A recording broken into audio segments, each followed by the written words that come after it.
Praise the Lord. ஒரு வீட்டில் சாம்ங்கிற ஒரு சின்ன பையன் இருக்கான்.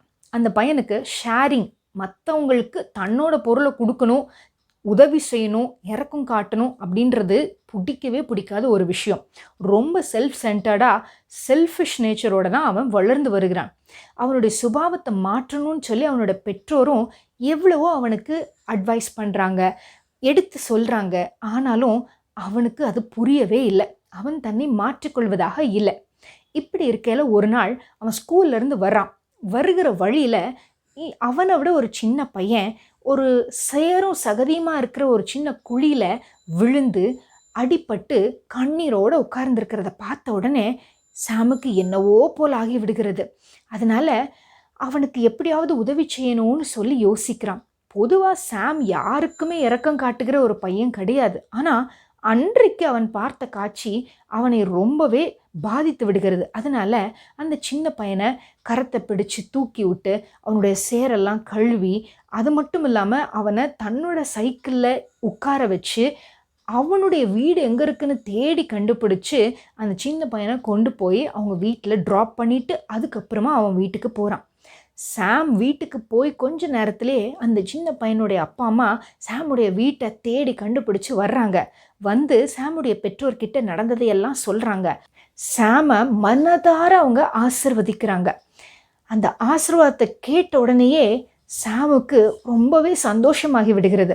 அவனுடைய பெற்றோர் அவனிடத்துல சொல்லுகிறாங்க, பாத்தியா, நீ செய்கிற இந்த சின்ன உதவி ஒரு குடும்பத்தில் எவ்வளோ பெரிய சந்தோஷத்தை கொண்டு வந்திருக்கிறது பாத்தியா.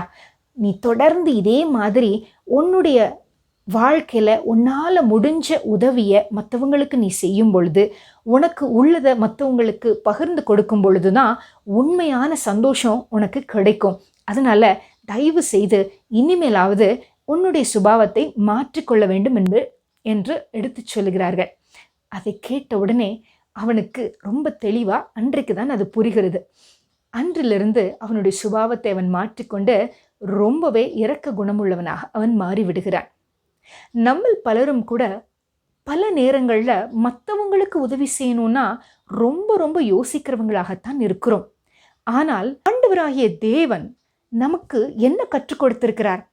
அவர் நமக்காக தன்னுடைய சொந்த குமாரனாகிய இயேசு கிறிஸ்துவையே பலியாக செலுத்தி இருக்கிற பட்சத்தில் அவருடைய பிள்ளைகளாக இருக்கிற நாம மற்றவங்களுக்கு தேவைப்படுகிற ஒரு உதவியையோ செய்வதற்கு நாம் யோசிக்கிறவங்களா இருக்கக்கூடாது. அவருடைய பிள்ளைகள் அவரை போலத்தானே இருக்க வேண்டும். அதனால தான் நீதிமொழிகள் 11ஆம் அதிகாரம் 25ஆம் வசனம் நமக்கு இப்படியாய் கற்றுக் கொடுக்கிறது. உதார குணமுள்ள ஆத்துமா செழிக்கும், தண்ணீர் பாய்ச்சுகிறவன் எவனோ அவனுக்கு தண்ணீர் பாய்ச்சப்படும். இன்றைக்கு நீங்க மற்றவங்களுக்கு ஒரு உதவியை செய்தால் நிச்சயமா உங்களுக்கு ஒரு தேவை வரும்போது அந்த உதவியை யாராவது ஒருத்தர் உங்களுக்கும் செய்வார்கள். ஆகவே தயவு செய்து மற்றவங்களுக்கு உதவி செய்வதற்கோ அல்லது உங்களிடத்தில் இருப்பதை பகிர்ந்து கொடுப்பதற்கோ ரொம்ப யோசிக்காதீங்க. நாம ஆண்டவருடைய பிள்ளைகளாக அவருடைய குணாதிசயங்களை பிரதிபலிக்கிறவர்களாக நாம வாழ வேண்டும். அதைத்தான் நம்மிடத்தில் தேவன் எதிர்பார்க்கிறார். ஆகவே இந்த சிந்தனையோடு இந்த நாளை நாம் தொடருவோம். God bless you.